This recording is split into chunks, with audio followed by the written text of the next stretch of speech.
Bonjour à tous, je suis Émilie, la cofondatrice de Major Blessings et je suis ravie de vous retrouver pour ce 5e épisode de notre série de webinaires à la découverte de la marine. Alors d'abord, comme c'est de coutume, je vais vous demander de me faire un petit coucou et de venir me laisser un petit message dans le chat pour me dire que vous êtes là.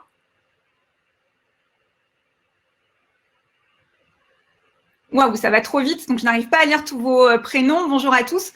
Je sais qu'on a aussi peut-être des classes entières qui sont présentes.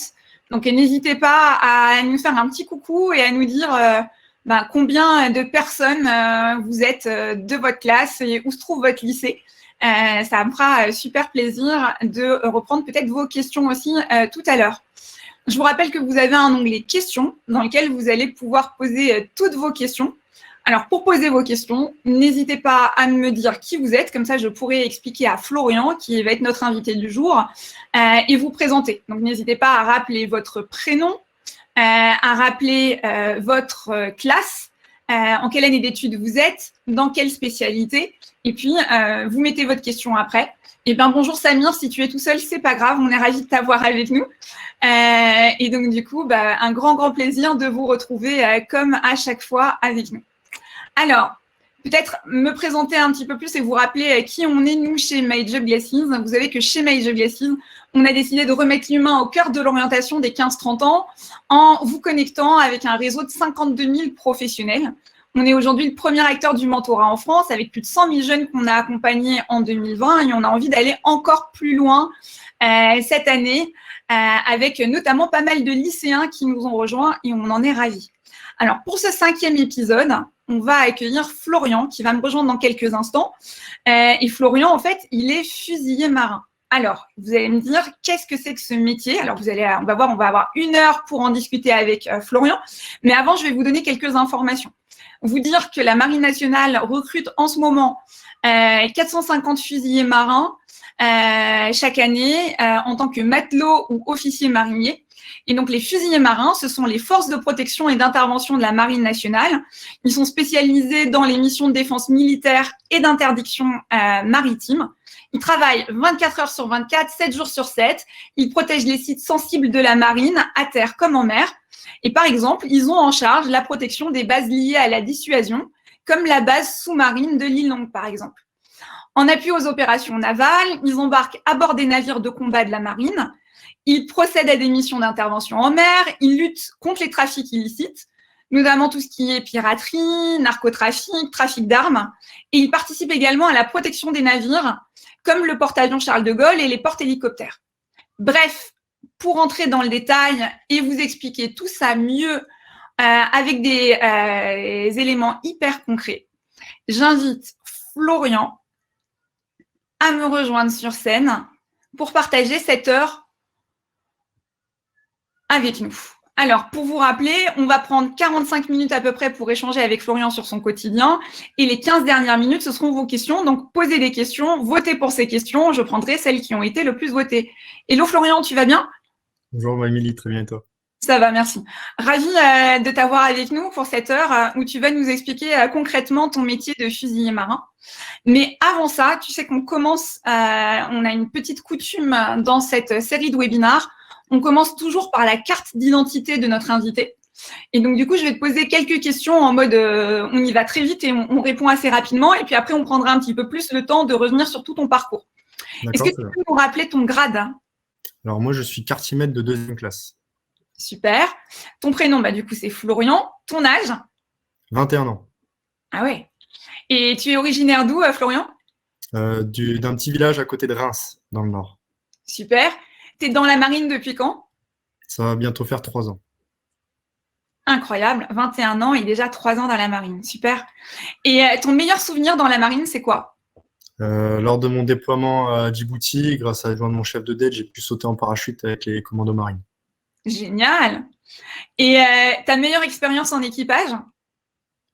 Mon embarquement à bord du porte-hélicoptère Mistral, récemment, il y a quelques semaines. Tu vas nous raconter tout ça plus en détail un peu après.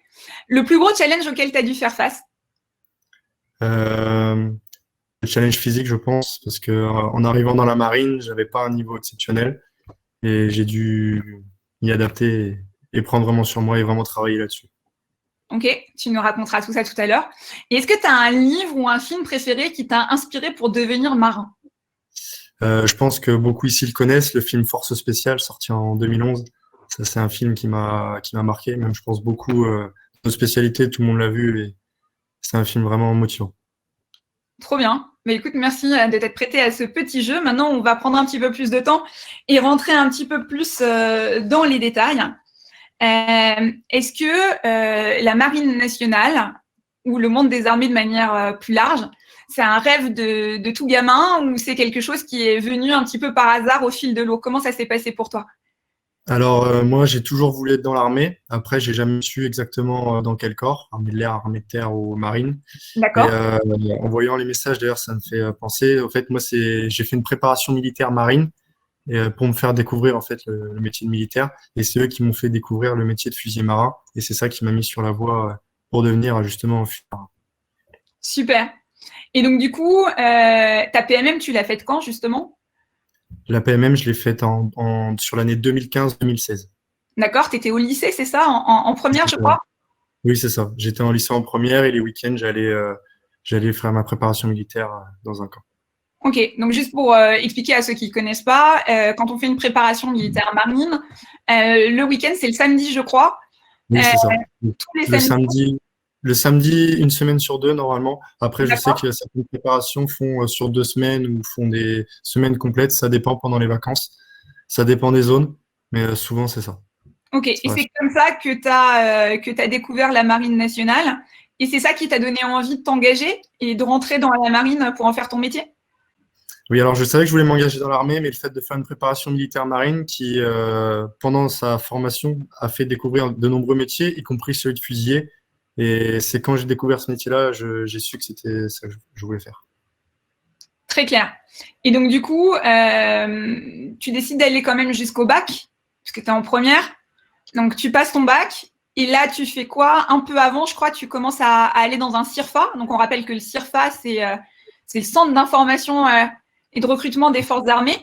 C'est ça. Tu nous expliques un petit peu comment ça se passe, à quel moment tu y as été, quelles sont les étapes pour entrer dans la marine nationale.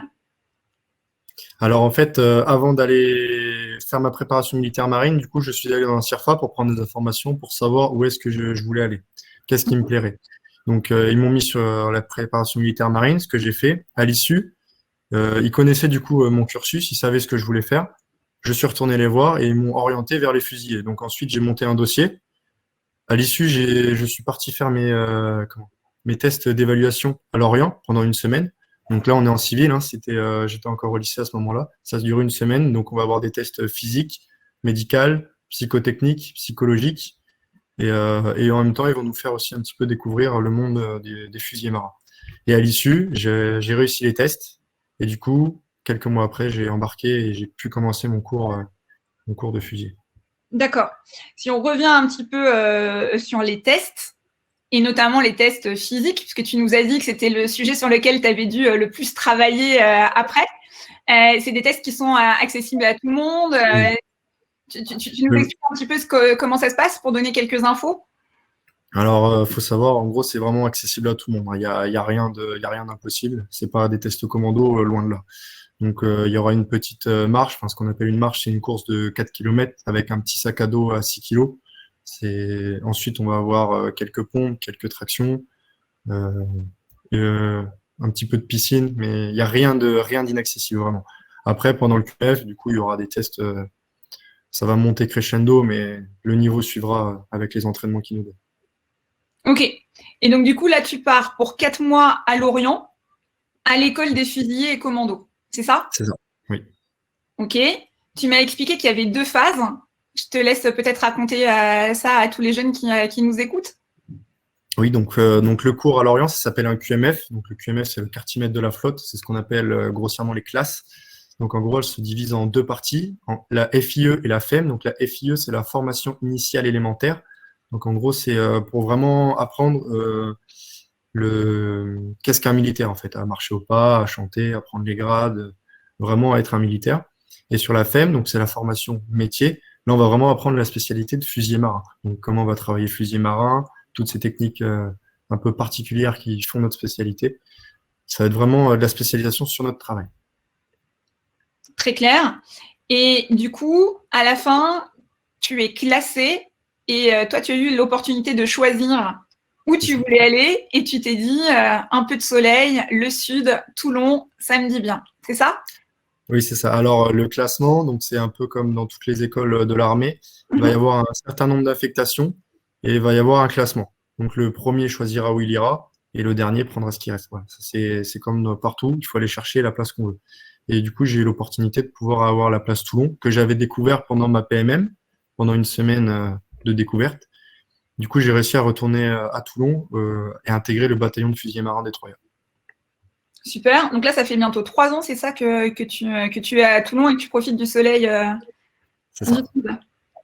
Alors, est-ce que tu peux nous expliquer un petit peu ton rôle, ton quotidien, tes journées, en partant de au tout début, quand tu es arrivé à Toulon, au tout début, comment ça se passe pour toi? D'accord. Donc, quand je suis arrivé, quand je suis sorti des classes et que je suis arrivé à Toulon, donc j'étais ce qu'on appelle un opérateur. Donc, en gros, quand je suis arrivé, j'ai vraiment été, j'ai vraiment travaillé sur tous les vecteurs. Donc, pour, je vais pas dire me remettre à niveau, mais pour vraiment être opérationnel, si je peux dire. Donc, on va travailler sur du combat en milieu clos, on va faire du secourisme de combat, du nautisme, du tir. Et à l'issue de ça, on va pouvoir prendre ce qu'on appelle le service, donc c'est la protection des sites stratégiques, vraiment donc le cœur du métier. Et là-dessus, donc sur ces journées-là, on va quand même continuer, malgré nos surveillances, par le biais d'exercices, on va pouvoir aussi peaufiner ces méthodes de travail. D'accord. Tu m'expliquais que tu faisais partie d'un bataillon. Et donc, du coup, en fait, toi, tu es à terre. Oui, c'est ça. Donc Il y a des les marins fusiliers à terre. marins, oui, c'est ça. Les fusiliers marins sont polyvalents, donc il y aura différents types d'affectations. Ça peut être sur bateau, mais moi j'ai choisi à terre. OK. Et est-ce que tu peux nous parler d'une journée type? Alors déjà, est-ce qu'il y a une journée type? Il y a différents types de journées, mais celle qui pourra revenir, c'est ce qu'on appelle une journée d'entraînement. Donc une D'accord. journée d'entraînement, si on la décortique, le matin, au début, ça va être sport, obligatoire pour tout le monde. Parce qu'il faut quand même avoir une certaine condition physique dans cette spécialité. Quand on travaille avec un certain poids sur les épaules plusieurs heures par jour, il faut pouvoir ne pas être en difficulté à cause de ça. À l'issue du sport, on va souvent faire des cours théoriques, donc que ce soit par ce que je disais, hein, donc du combat, du secourisme ou autre.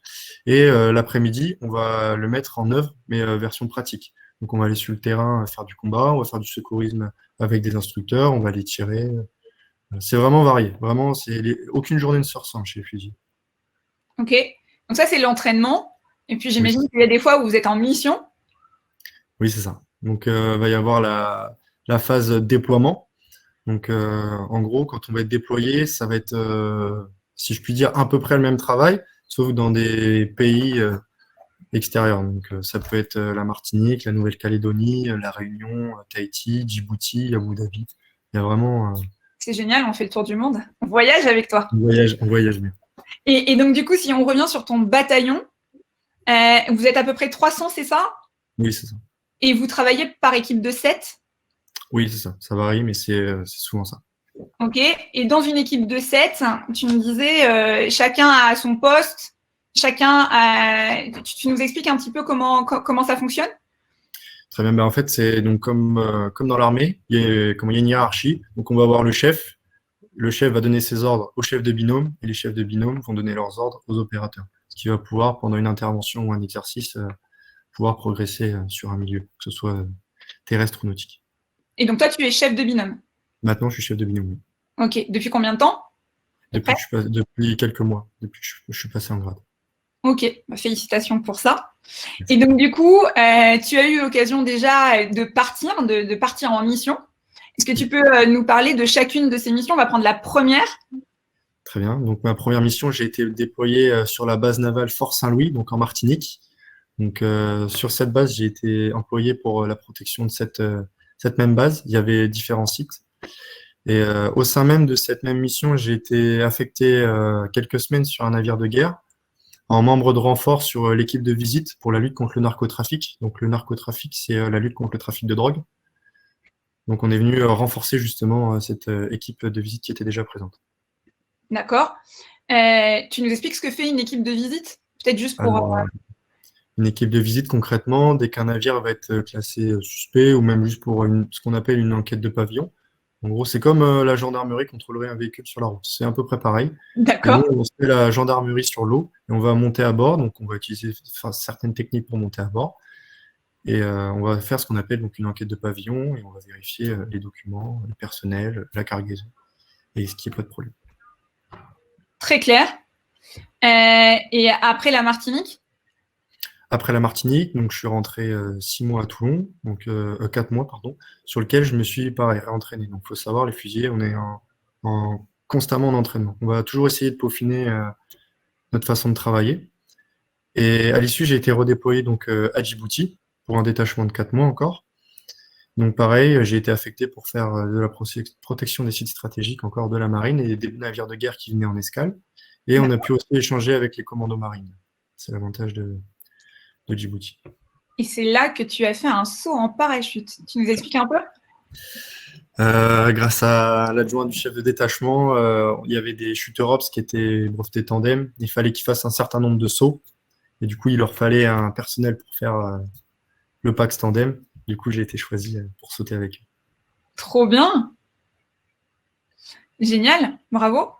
Et, donc, du coup, tu es resté combien de temps à Djibouti? 4 mois. Souvent, D'accord. notre détachement, ça va être 4 mois. Ce sera quasi toujours dans ces eaux-là. Et là, tu nous expliques un peu ton quotidien pendant ces 4 mois. C'est très différent de ce que tu fais quand tu es à Toulon. Comment ça se passe? Le contexte, bah, donc on va pareil, on va assurer la sécurité de la base navale. Donc il y aura plusieurs équipes, donc on va se relayer pour ça. Donc quand on sera pas de ce qu'on appelle de service, donc quand on est de service, c'est au moment auquel on protège la base. Quand on n'est pas de service, donc on va être d'entraînement. Donc d'entraînement, on va peaufiner nos méthodes d'intervention, on va faire du tir, comme en France en fait, sauf que là on est dans un pays extérieur. Donc, c'est ça. D'accord. Très clair. Et donc, du coup, suite à cette période de 4 mois à Djibouti, tu fais quoi? À l'issue, donc je suis rentré à Toulon. Pareil, je suis resté quelques mois à Toulon, où on s'est encore entraîné. Et j'ai été redéployé sur le porte-hélicoptère amphibie Mistral en vue de l'exercice Cléopatra en Méditerranée orientale. Tu nous en Donc, parles un peu? pendant cette mission, donc on a participé à l'exercice REA. Donc c'était un exercice de grande envergure impliquant plusieurs corps d'armée, donc l'armée de l'air, la marine nationale. Et on a été employé pour la récupération des commandos qui ont été largués en parachute. Et à l'issue, donc, on a fait aussi pendant cet exercice Cléopatra, on a fait des échanges avec les forces spéciales égyptiennes, on a fait des exercices amphibies, on a travaillé à bord du bâtiment, on a formé les membres du bord à l'armement, ils nous ont même formés avec leurs armes aussi sur le bord. On a fait du travail de combat en milieu clos, c'est ce qu'on appelle, on s'est entraîné à faire ce qu'on pourrait appeler de la visite sur un navire. C'était l'occasion. Voilà, en gros, c'était ça. Ok. Et après cette mission, tu es revenu… Je suis rentré il y a quelques semaines et donc pareil, quand je suis rentré, on a repris l'entraînement et en vue d'un éventuel redéploiement. Toujours être opérationnel, comme ça au moins si jamais il y a quelque chose qui est déclenché, à n'importe quel moment, on est toujours prêt sur tous les domaines, on est prêt. Très clair. Alors moi, j'ai envie qu'on revienne un peu en détail sur certains moments de ta carrière et que tu puisses aussi peut-être aider les jeunes à se projeter. Parce que là, en fait, tu es arrivé il n'y a pas longtemps dans la marine, tu as déjà été formé, tu as déjà grandi, enfin, tu as déjà passé un grade, on va dire. Tu as pris des nouvelles responsabilités, tu es chef de binôme là maintenant. Tu es parti en Martinique, tu es parti 2 fois en opération extérieure. Si tu devais concrètement expliquer ton quotidien, imagine que, je sais pas, moi, je suis ta grand-mère ou ta petite sœur qui a 5 ans, enfin, imaginaire, hein, comment t'expliques ce que tu vis, ce que tu fais et tes journées pour que vraiment les jeunes qui soient là puissent se projeter et comprendre un petit peu plus ton quotidien. Alors déjà, faut pas avoir l'idée de routine dans la marine, ça n'existe pas. Et La marine, elle m'a permis de découvrir, de voir et de vivre des choses extraordinaires que j'aurais pas cru pouvoir vivre à mon âge. Et mais en fait, c'est ça qui me plaît dans la marine, c'est qu'il n'y a vraiment aucune routine. Aucune journée va se ressembler, on va toujours partir à des endroits différents, on va faire un travail un peu différent, on va travailler avec des gens différents. Et si je devais expliquer ça à quelqu'un, je dirais qu'on vit, qu'un fusilier marin, il va vraiment être employé, ça va être un peu le policier sur une base navale et il va voyager. Il va employer des méthodes que seul, si je puis dire, le fusilier dans la marine, ce sera sa seule spécialité à la maîtriser. Il va, comment? Il va utiliser de l'armement, enfin, il va être à l'aise avec de l'armement, il va utiliser du matériel vraiment varié. Enfin, on découvre vraiment beaucoup de choses, en fait. C'est vraiment ça dans la marine. C'est vraiment ce qu'il faut se dire. On découvre des choses. On voit beaucoup de choses. Ok. On a vu, il n'y a pas longtemps, il y a eu pas mal de communiqués sur le sujet et c'était super, que la marine a réalisé des opérations où en fait finalement vous avez saisi pas mal de drogues.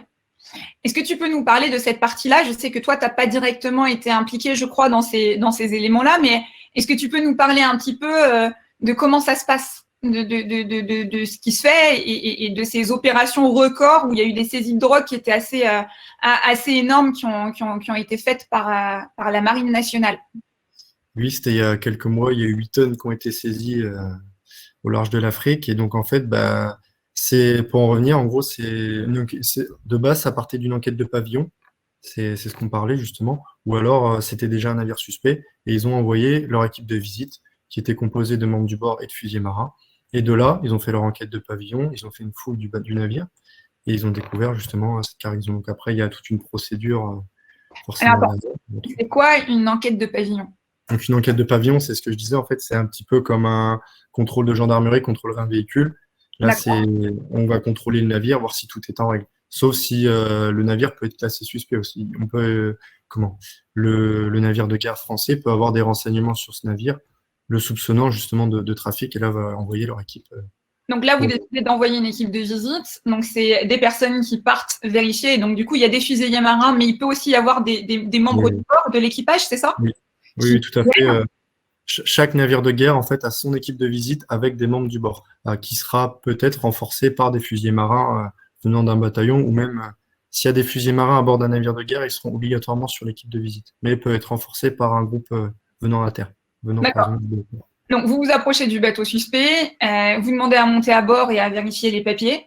C'est ça. On demande toujours à monter à bord. Okay. Et quand on monte à bord, après, on a une certaine procédure. On prend en compte le personnel tout en essayant de rester au maximum en sécurité, pour pas se mettre en danger.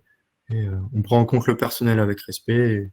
Et après, on commence le contrôle pour vérifier. Très bien. Et puis, il y a saisie de drogue. Et donc, à ce moment-là, vous vous rendez compte qu'il y a une activité qui est illicite. Et votre rôle, c'est, d'une certaine manière, de faire respecter les choses. Donc, du coup, vous... C'est ça. Bah, donc, il va y avoir la découverte. Donc là, en l'occurrence, de la drogue. Donc, va y avoir, on va tout sortir.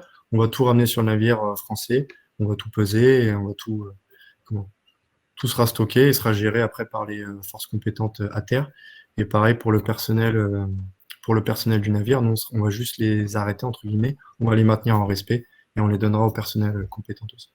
Ok. Et ça peut être de la drogue, mais ça peut être aussi des trafics humains et ça peut être aussi de la piraterie. Donc, c'est toujours le même principe, en fait, on va dire. Il y a quelque chose de suspect, on envoie une équipe de visite avec des fusiliers marins et des personnes du bord. Et vous regardez, parfois il se passe rien et en fait c'est une fausse alerte, et parfois il se passe quelque chose et vous intervenez. C'est ça, ça peut être la lutte contre le narcotrafic, la lutte contre le trafic d'armes, la lutte contre le trafic d'êtres humains, de la police des pêches aussi. Il faut savoir que les fusiliers font de la police des pêches. Et oui, donc quand il y aura une embarcation classée suspecte ou pour une enquête de pavillon, on enverra l'équipe.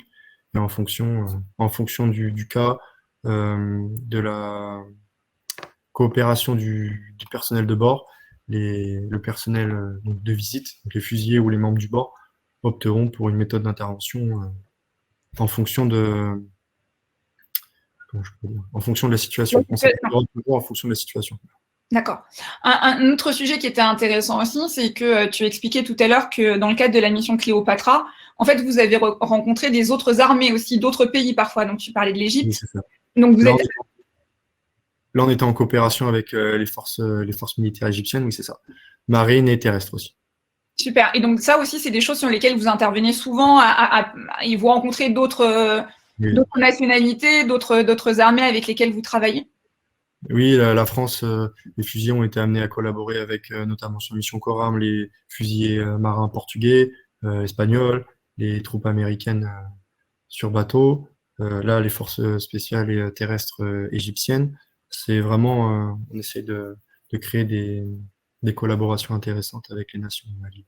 Donc, du coup, il faut parler anglais, c'est ça? C'est quoi la langue que vous Oui, utilisez quand vous êtes avec des marines étrangères ou des armées étrangères?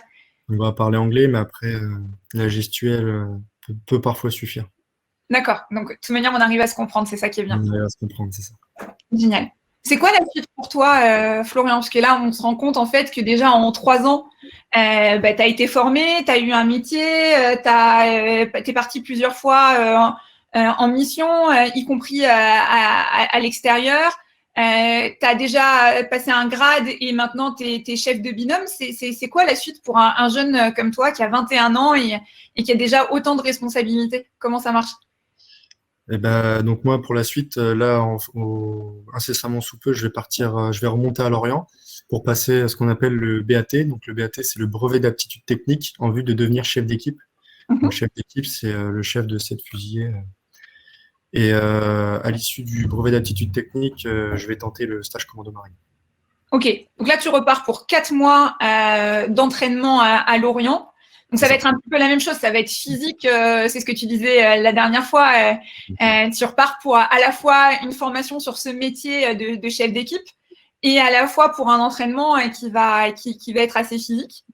C'est ça, forcément, on va demander à ce que le niveau des chefs d'équipe soit conséquent, parce qu'on ne peut pas commander des jeunes si on n'a pas un certain niveau physique, c'est ce qui est normal.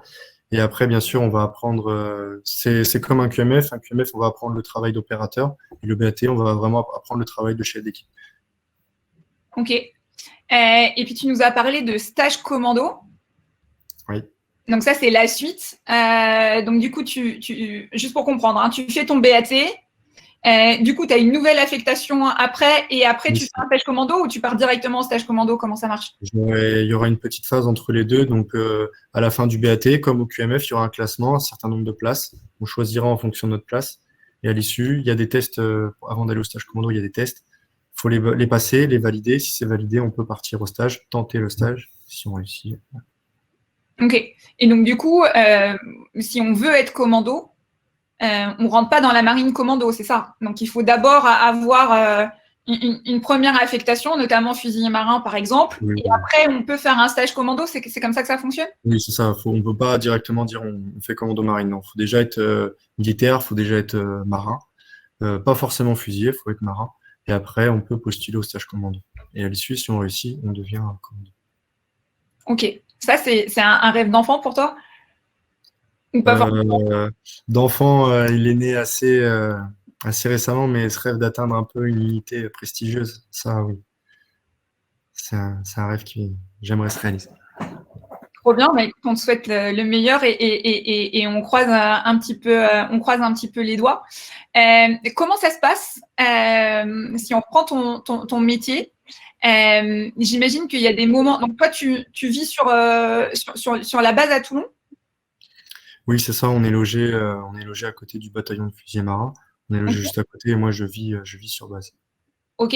Et pour bien comprendre, on est d'accord que tu ne travailles pas 7 jours sur 7, 24 heures sur 24, etc. Donc, il y a des moments de pause. Comment ça marche? En gros, il va y avoir les phases donc, de travail et à l'issue, quand on sera de repos, on pourra être amené à rentrer chez soi ou pour un week-end, on peut rester sur base. Il n'y a pas de problème. On a notre chambre. On peut y rester. Après, il faut quand même voir quand on est en repos ou en week-end, on est des gens normaux. Hein. On va sortir, on va aller faire du sport ou autre. On vit comme les autres. Il n'y a pas de problème là-dessus. Super. Et dans ton métier, tu es finalement plus souvent à terre ou plus souvent en mission depuis le temps que tu es dans la marine? Comment ça marche? C'est un mix des deux, en fait. Tu es un peu de temps en temps dans le bataillon à terre. Et puis après, il y a des missions de 4 mois qui… On va dire que en gros, on va faire un tiers de l'année en déploiement, à peu près. D'accord. Le reste, ça va être de l'entraînement. En moyenne, ça va être ça. Très, très, très clair. Moi, j'ai une question. Avant de rentrer dans la marine, quand tu faisais ta PMM, et puis même après, quand tu as fait tes cours, etc., tu imaginais ça comme ça? Et c'est quoi qui t'a le plus surpris, en fait, entre l'idée que tu en avais avant et la réalité de ton poste aujourd'hui? Pendant ma préparation militaire, ça avait été assez bien expliqué, mais le fait de le vivre et de le faire, c'est quand même vraiment différent. Et c'est cette non-routine en fait, c'est que aucune journée ne se ressemble, on s'ennuie pas. Là, ça va bientôt faire 3 ans et j'ai l'impression que j'ai remarqué le mois dernier. Donc, vraiment, le temps passe à une vitesse et c'est vraiment dingue. Super. Je vois qu'on a beaucoup de questions qui sont déjà posées.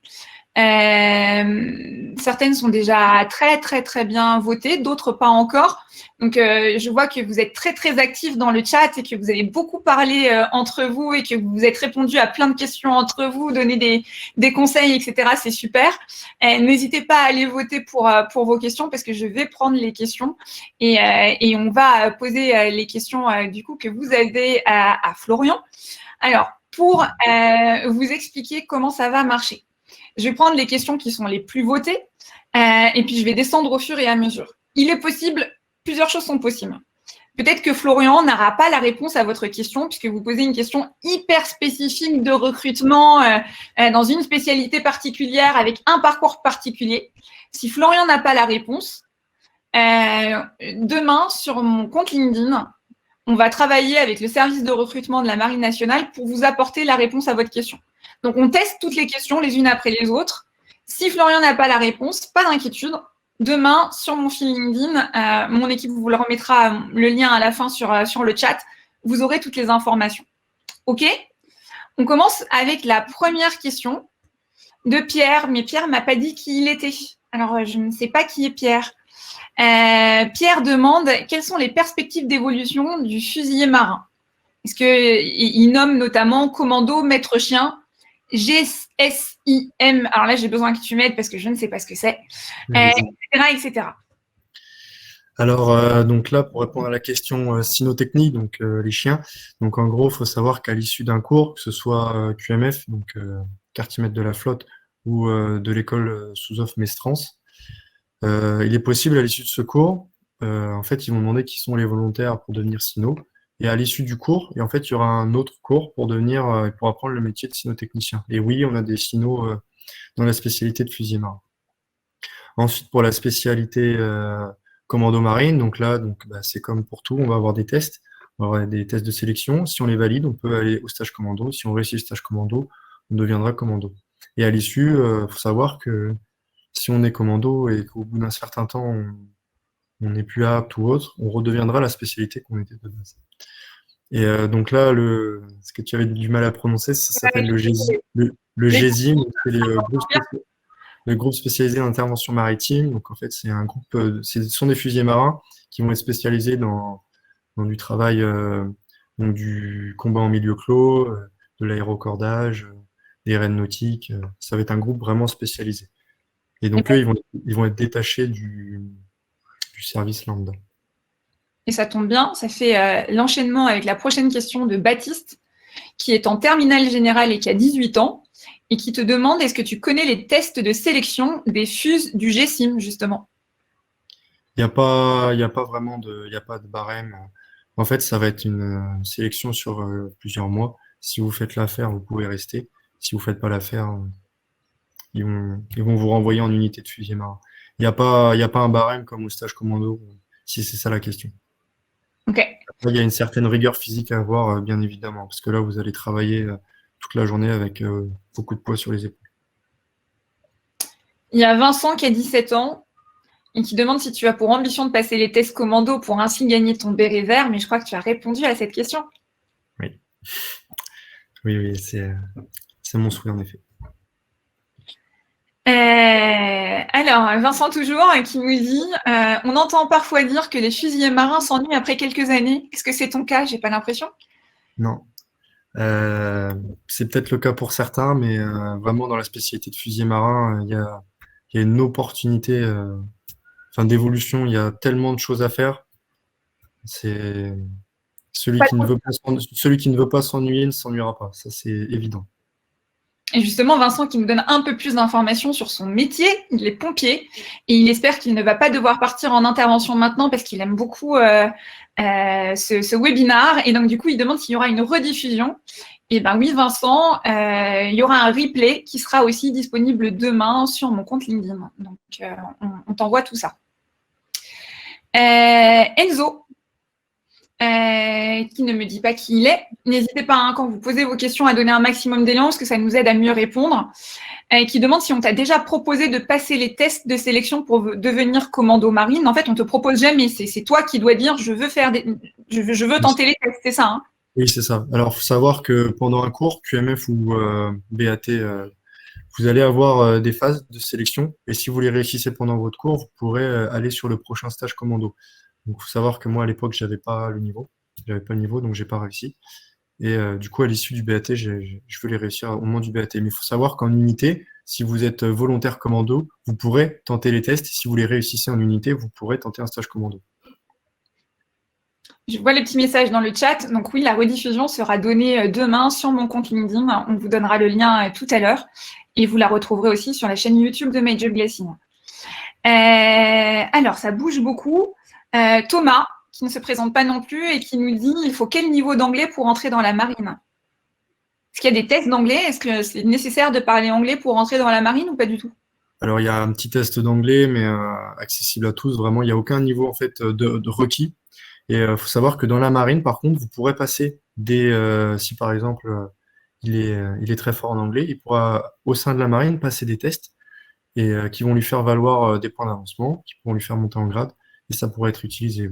Mais il n'y a pas de barème en anglais pour entrer dans la marine.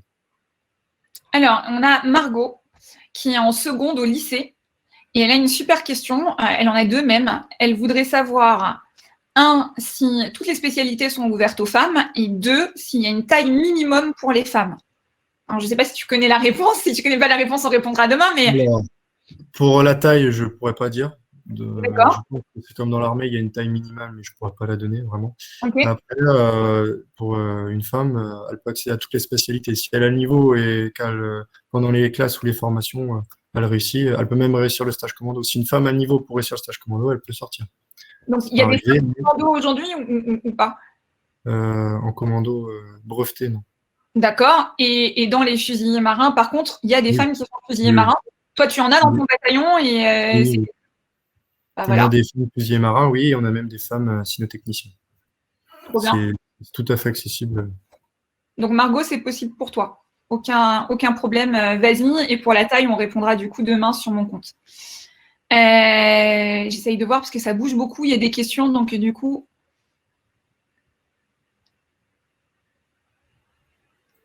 Est-ce qu'on évolue? Donc, c'est Owen qui pose la question et qui demande est-ce qu'on évolue vite en grade chez les fusiliers marins? En combien de temps on passe de quartier maître à second maître? Alors, il faut savoir entre quartier maître et second maître. Donc, moi, il me manque une barre. Donc là, je suis quartier maître de deuxième classe. Il y aura quartier maître de première classe et à l'issue, second maître. Donc, pareil, ça va être en fonction des cours, ça va être en fonction des stages. Par exemple, si le stage d'anglais que je parlais, ça s'appelle le SML1 ou niveau 2 ou niveau 3 ou autre, va valoir des points d'avancement. Si par exemple je faisais et je réussissais le SML1, je passerais plus vite en grade. Après, il n'y a pas de temps donné. Quelqu'un pourra mettre 6 ans comme il pourra mettre 2 ans ou 3 ans, plus 3 ans. On a une question de Romain qui nous demande si on peut aspirer à devenir fusilier marin, puis opérateur commando, par le biais de l'école navale. Si tu ne sais pas, il n'y a pas de souci. On répondra demain. Je ne veux pas rentrer là-dedans. Je ne veux pas dire d'erreur. Ok. Juste une question. Est-ce que dans les fusiliers marins, il y a des officiers aussi qui sont fusiliers marins? Oui, il y a des faux officiers fusiliers marins, bien sûr. Donc, l'école navale créant des officiers. J'imagine qu'on peut devenir fusilier marin. Par contre, pour opérateur commando, je ne sais pas. Mais pareil, là aussi, on répondra demain sur mon compte LinkedIn. Alors, il y a Maë qui pose une question. Lorsque tu es en mission sur une base, est-ce que tu fais le tour de la base à pied et tu la surveilles ou est-ce que tu fais autre chose? Justement, c'est hyper intéressant parce que c'est pas forcément évident de l'extérieur. En fait, on dit surveiller une base, mais ça veut dire quoi surveiller une base et comment on surveille une base en fait? Alors là, c'est un peu la question que tout le monde se demande. Alors en fait, pour surveiller une base, on va avoir vraiment différents moyens. On va avoir des moyens de vidéosurveillance, on va avoir des moyens. Donc on va avoir des patrouilles, ce qu'on appelle. Donc des patrouilles, elles peuvent être à pied, elles peuvent être en véhicule, elles peuvent être en Zodiac. Vraiment, on va avoir plusieurs vecteurs et plusieurs moyens de surveillance. Ok. Laurine qui nous pose une question. Elle fait partie de la PMM de Chambéry. Donc, on va passer le bonjour à toute la PMM de Chambéry.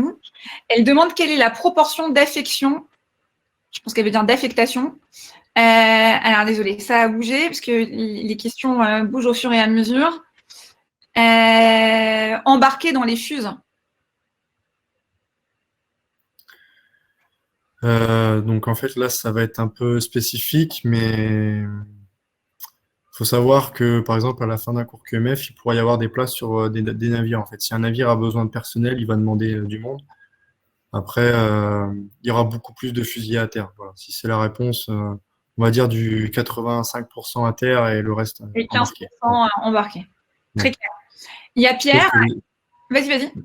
Les affectations changent tous les 3 ans. Hein. Donc, c'est pas parce que là, par exemple, je suis à Toulon, même si j'allais pas au BAT, j'aurais dû changer d'affectation et c'est possible à l'issue justement d'aller sur un navire. Vraiment, ça change tout le temps. Donc, si c'est pas parce que si elle veut rentrer dans la marine, si sa première affectation elle sera à terre, à l'issue, elle pourra quand même avoir une place embarquée, bien sûr. Très clair. Il y a Pierre qui nous pose une question sur la réserve. Il me demande, est-ce que la réserve en tant que fusilier marin est toujours d'actualité? Et si oui, est-ce que, je suis désolée, ça bouge, les réservistes font les mêmes missions que les fusiliers d'active? Alors, la réserve est toujours d'actualité, oui. Après, ils seront pas déployés, mais sur base, ils feront le travail. Ils peuvent être amenés même à intégrer, pour prendre du service, ils pourront être intégrés dans une édime de fusilier. Donc, une édime, c'est une équipe. Ok.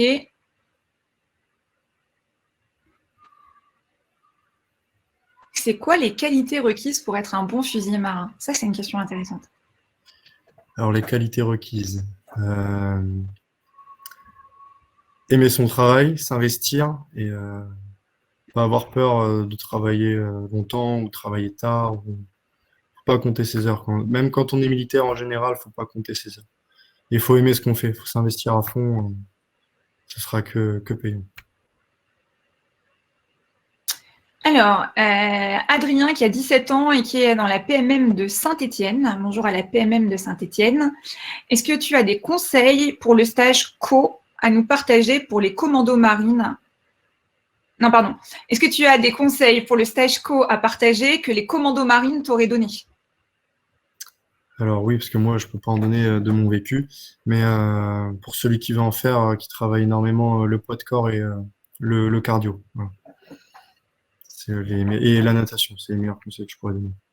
Après, je ne l'ai jamais tenté, je vais pas aller sur un sujet qui ne me concerne pas encore. Ok, donc on va regarder de plus près si on a des infos, on te les donne demain. Il y a Mathéo qui a 16 ans et qui est en première et qui vient de s'inscrire à la PMM. Et en fait, il veut savoir quand est-ce qu'il saura s'il est pris. Je pense que tu ne vas pas pouvoir l'aider, Florian, mais… Ou à la PMM ou ouais, pris à la PMM. Ben, il recevra un message de son CIRFA. Exactement. Donc, on va t'inviter à recontacter ton CIRFA pour avoir des précisions. Et si j'arrive à avoir plus d'informations de manière globale sur le délai entre l'inscription et le fait d'être pris, on te répond demain aussi. Voilà. Il y a Luan qui pose une question qu'on a déjà apprise tout à l'heure. Est-ce qu'il y a des femmes fusiliers marins? Bah oui, il y a des femmes fusiliers marins. Donc, si tu as envie de rejoindre la Marine nationale en tant que fusilier marin, c'est tout à fait possible. Alors, ça c'est intéressant. Il y a Pierre qui nous demande comment est-ce qu'on devient réserviste dans la Marine nationale et quelles sont les missions du réserviste dans la Marine nationale. Est-ce que tu sais ou est-ce que… Dans la marine nationale, je pourrais pas, je connais pas les barèmes, je connais pas, pareil, je m'avance pas sur ce sujet. Pas de souci. Demain, sur mon compte, tu auras les informations. On te demande si tu comptes intégrer le GSIM à Toulon. C'est une option, pas forcément tout le monde. Il faut savoir qu'il n'y en a pas sur différentes affectations. Mais si jamais le stage commando n'aboutit pas, oui, c'est une option. Super. Alors, c'est Albin qui a 18 ans et qui est de la PMM de QC Vichy. Bonjour à tous. Alors, je vais dire des bêtises encore et je m'excuse. Est-ce que le CJCOP, si ça se dit comme ça, pour les fusiliers est difficile à passer? Donc, le SIGYCOP, je ne sais pas comment il faut dire, pour les fusiliers est difficile à passer. D'accord. Et non, il n'y a pas de difficulté plus que ça pour rentrer. Il faut juste pas avoir de graves problèmes médicaux, mais sinon, c'est bon. Tu m'expliques parce que moi, je suis perdue. Et je pense qu'il y a d'autres personnes qui connaissent pas trop bien la Marine nationale qui vont être perdues comme moi. C'est quoi le CJCOP? Enfin, je sais pas comment on dit d'ailleurs. Je dis peut-être mal les choses. En gros, ça va être, si je peux dire, une norme médicale pour rentrer dans l'armée. Donc, ça va être pareil comme pour tous les corps d'armée. Donc, il faudra pas avoir de problèmes graves au niveau médical. Il faudra pas avoir de traitement lourd. Il faudra pas avoir de graves problèmes au genou. Il faudra pas avoir une scoliose grave, par exemple. Ou alors, après, qui se réfère à, comment, un médecin militaire ou via leur CIRFA avec un avis médical. Ils leur donneront des meilleurs renseignements que moi, je pense. Il y a Morgane qui demande et qui dit elle a 16 ans. Il a 16 ans, je pense. Et il ne sait pas si c'est possible de rentrer en tant que FUSE à son âge. On peut commencer à 16 ans, FUSE? À 16 ans, non. 16 ans. Je sais qu'on a qui arrivent en affectation, ils ont 17 ans et demi, donc ils sont rentrés à 17 ans un peu passés à Lorient, le temps de faire leur classe. Et après, ils arrivent en unité, il y en a de 17 ans et demi, il n'y en a pas beaucoup, mais il y en a. Et il faut savoir que quelqu'un de mineur ne peut pas être projeté en opération extérieure. Voilà. Donc, Okay. prendre le service, il ne pourra pas toucher les armes.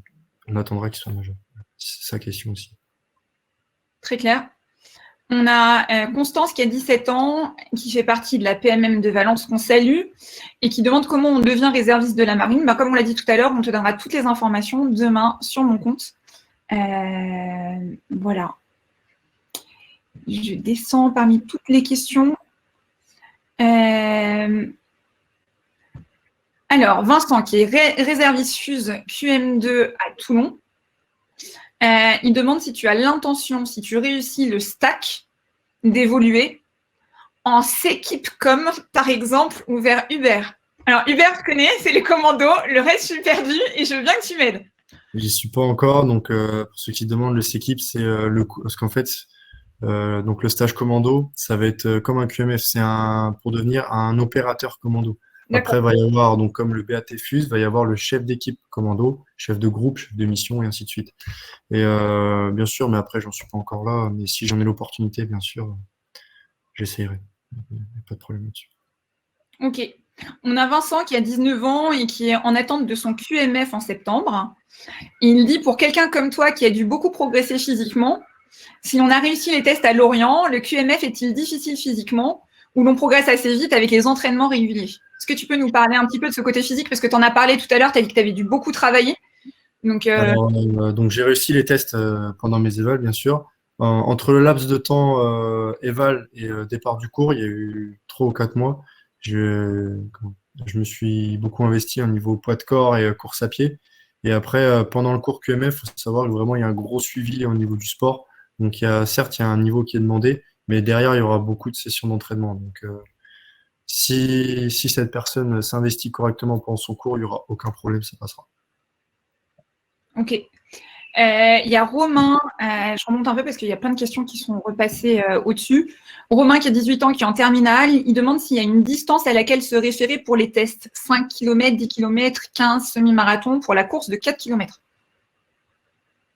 Alors, tout ce que je peux donner, c'est 4 km avec un sac à 6 kg. Le barème pour avoir 20, c'est en dessous de 20 minutes. Voilà. C'est ce que je pourrais donner. Vincent qui demande, une fois que tu es fusillé, marin, combien de temps tu dois attendre pour pouvoir passer les tests commando? Alors, faut savoir si c'est la personne qui s'engage a déjà un niveau physique excellent, qui a un mental d'acier. Au QMF, il va réussir ses tests commando. Il va directement enchaîner sur le stage commando. Et s'il réussit, il pourra être commando quelques mois après. Ça dépend. Tout dépend de la personne qui veut le faire, bien sûr. Ok. Alors, il y a Nesrine qui demande pourquoi tu as choisi la marine plutôt qu'un autre corps d'armée, la terre, l'air ou la gendarmerie, par exemple. Alors moi, je suis quelqu'un qui était un grand fanat de la marine de guerre historique et j'ai toujours été attiré par la marine. Du fait d'avoir fait une préparation militaire, ça m'a convaincu dans ce choix. Et du coup, je me suis engagé dans la marine nationale. Ok, beaucoup de questions sur maître chien, le côté cynotechnicien, etc. Est-ce que tu as quelques éléments sur le temps de la spécialisation et comment on fait pour pouvoir devenir maître chien, par exemple, dans le GSIM? Alors, donc, comme je disais tout à l'heure, donc à l'issue du cours QMF ou BAT, vous pouvez faire un cours pour devenir cynotechnicien. La durée du cours, je l'ai plus en tête, c'est quelques mois. Et donc, à l'issue, une fois arrivé en affectation, les cynotechniciens, en fait, ils seront intégrés, on va dire, dans les équipes de fusiliers. En fait, ils vont travailler avec nous pendant le service. En cas d'intervention, par exemple, on aura un maître chien avec nous. Et pour répondre à la question des maîtres chiens dans le GSIM, il y en a aussi. Après, ça va être quelqu'un qui arrive n'ira peut-être pas forcément directement dans un GSIM. Il va peut-être d'abord se spécifier, vraiment bien s'entraîner, atteindre un bon niveau, et à l'issue, il pourra dire j'aimerais intégrer un GSIM. Et après, je ne connais pas, mais il doit y avoir aussi une sélection. Pareil, je m'avance pas non plus. Pas de souci, on va se renseigner et puis on confirme demain s'il y a besoin. Il y a Pierre qui est en classe préparatoire et qui avait pas mal de questions auxquelles on a déjà répondu, mais une dernière.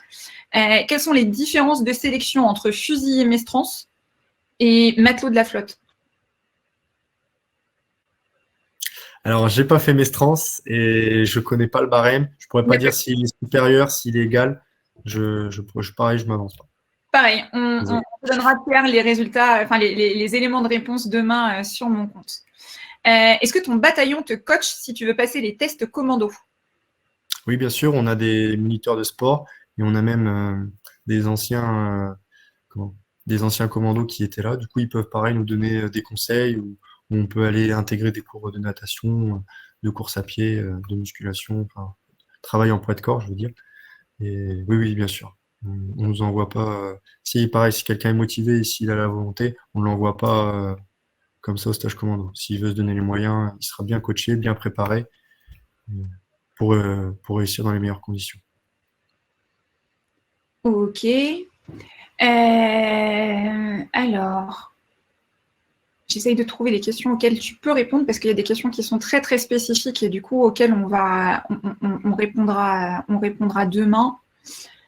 Notamment, par exemple, quand sont les rentrées pour l'école de Mestrance? Je pense que tu n'as pas la réponse, donc on apportera cette question demain. Quelle a été la durée de ta formation initiale et formation métier? Tu peux nous redire à l'école à Lorient comment ça s'est passé?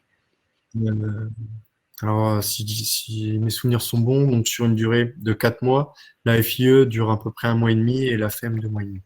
Okay. Il y a Clotilde qui nous demande si le fait d'avoir passé son service national universel est un réel atout pour intégrer l'armée. Alors moi, je connais pas encore personne qui ont fait donc le service national, mais bien sûr, vous êtes dans un CIRFA avec avec un bonus comme ça dans le dossier, c'est bien sûr que ce sera pris en compte. Ça montrera déjà la motivation de la personne et ce sera pas mis à l'écart, c'est sûr. Ok. Alors, Axel, qui a 16 ans, qui demande c'est quoi qui a été le plus difficile en tant que fusilier?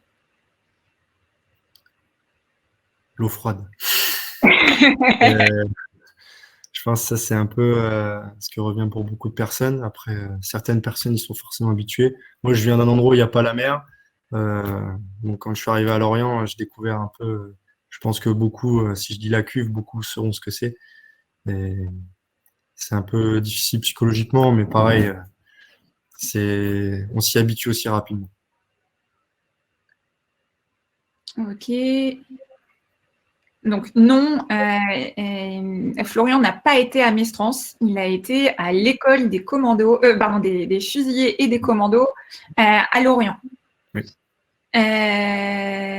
Alors on a plein de questions aussi sur les salaires.